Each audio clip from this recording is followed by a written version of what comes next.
Class 8th मैंने आपको आपकी हिंदी की प्रथम पाठ्य पुस्तक से पाठ 9 कबीर की साखियाँ पढ़ाया था।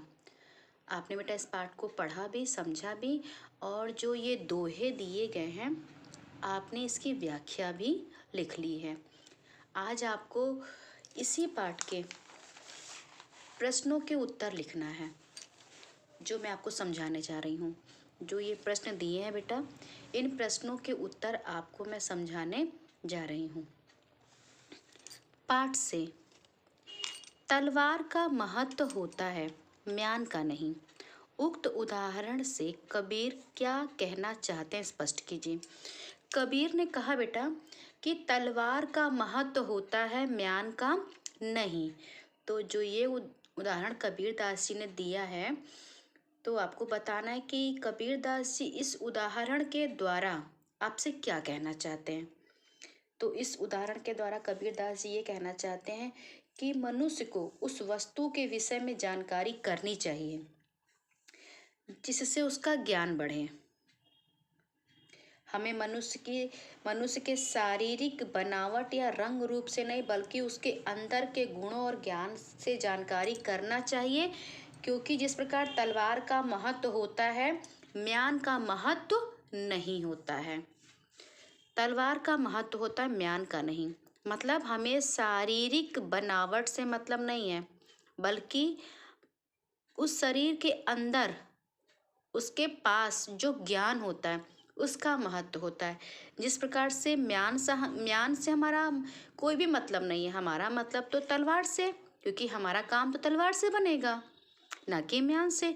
उसी तरह से हमें शारीरिक बनावट और जाति पर नहीं जाना चाहिए, बल्कि उसके अंदर के गुणों से हमें मतलब रखना चाहिए।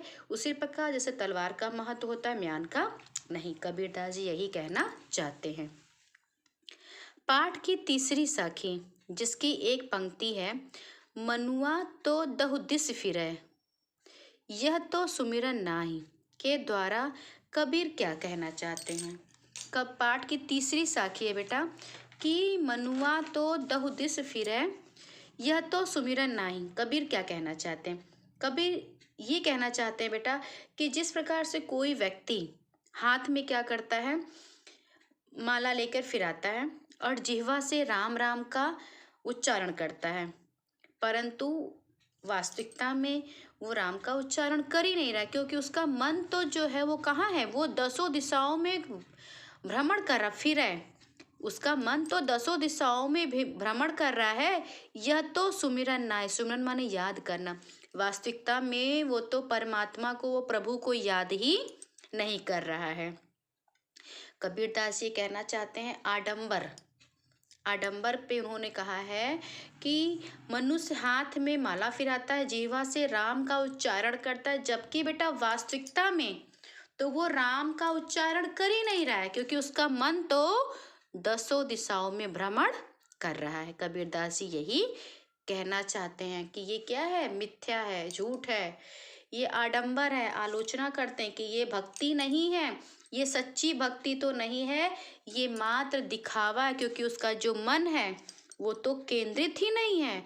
वो तो दसों दिशाओं में क्या हो रहा है, भ्रमण कर रहा है, दसों दिशाओं में भटक रहा है, तो ये सच्ची भक्ति नहीं। कबीरदास जी यही कहना चाहते हैं कि ये तो सच्ची भक्ति है ही नहीं। कबीर घास की निंदा करने से क्यों मना करते हैं, पढ़े हुए दोहे के आधार पर स्पष्ट कीजिए।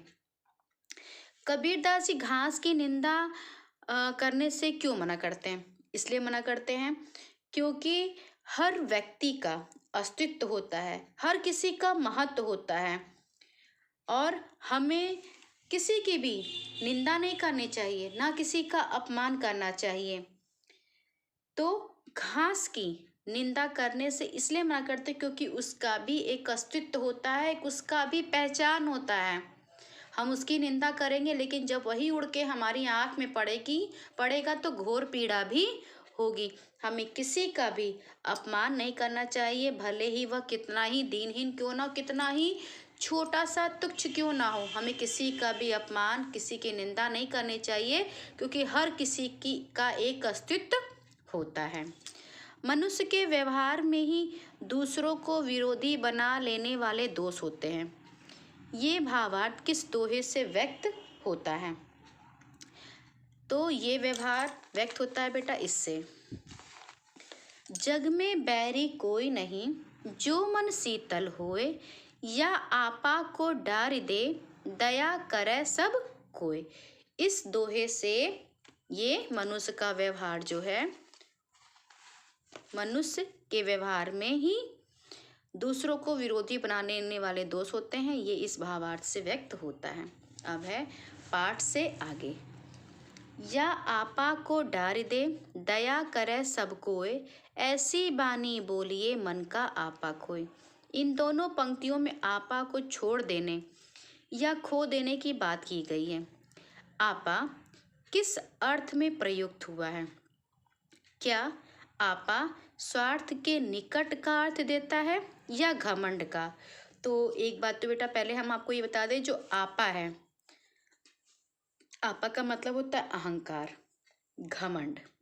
आपा का अर्थ है मनुष्य के द्वारा धन, बल, सत्ता आदि के कारण जो घमंड उत्पन्न होता है, आपा का प्रयोग उसी के लिए किया गया है, क्योंकि इसी कारण वह दूसरों, क्योंकि धन, बल, सत्ता, इसी के कारण जो मनुष्य है वो दूसरे व्यक्ति को अपने से हीन समझता है। तो यहाँ पर जो यह आपा है बेटा, ये स्वार्थ के निकट का नहीं, बल्कि ये अहंकार का, घमंड का अर्थ दे रहा है।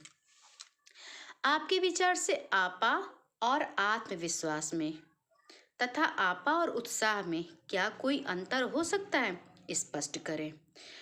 आपा और आत्मविश्वास, आपा माने होता है बेटा घमंड, और आत्मविश्वास होता है अपने ऊपर विश्वास करना, किसी भी कार्य को कठिन ना समझना। और फिर यहाँ पर है आपा और उत्साह। आपा माने तो घमंड हो गया, और उत्साह माने क्या होता है बेटा? खुशी। उत्साह माने खुशी। तो यहाँ पे मैंने बेटा दोनों के अर्थ बता दिए। जब आप इस उत्तर को लिखिएगा तो एक बार फिर से इसको अच्छे से गहन अध्ययन इसका कीजिएगा। सभी मनुष्य एक ही प्रकार से देखते सुनते हैं, पर एक समान विचार नहीं रखते। सभी अपनी अपनी मनोवृत्तियों के अनुसार कार्य करते हैं। पाठ में आई कबीर की किस साखी से उपर्युक्त पंक्तियों के भाव मिलते हैं? एक समान होने के लिए आवश्यक क्या है, लिखिए। इस प्रश्न का उत्तर है बेटा, जग में बैरी कोई नहीं, जो मन शीतल होए, या आपा को डार दे, दया करे सब कोय। तो एक समान होने के लिए विनम्रता का होना आवश्यक है। कबीर के दोहों को साखी क्यों कहा जाता है, ज्ञात कीजिए। ये बेटा बहुत ही इंपॉर्टेंट है। कबीर के दोहों को साखी क्यों कहा जाता है? साखी इसका बेटा शाब्दिक अर्थ जो होता है वो होता है साक्षी। तद्भव रूप से ये बना है, जिसका अर्थ होता है साक्षी, साक्ष्य, सबूत, यानी आंखों से देखा गया। कबीर पढ़े नहीं थे, अशिक्षित थे बेटा, और इस संसार में उन्होंने जो भी घटित होते देखा उसे व्यक्त कर दिया। इसीलिए उनके दोहे को साखी कहते हैं, क्योंकि जो भी बेटा दोहे हैं वो कबीर की कल्पना नहीं है और किसी पुस्तक का भी ज्ञान नहीं है, बल्कि वो क्या है, वो तो जीवन का यथार्थ है, जीवन की सत्यता है और जीवन की सच्चाई है। इसीलिए कबीर के दोहों को साखी कहा जाता है। क्लास 8 मैंने आपको बेटा सभी प्रश्नों के उत्तर समझा दिए हैं। आज आपका ये पाठ पूरा हो जाएगा। आप ये पाठ अपनी कॉपी पे पूरा कर लीजिए और इसको एक बार फिर से पढ़ लीजिएगा।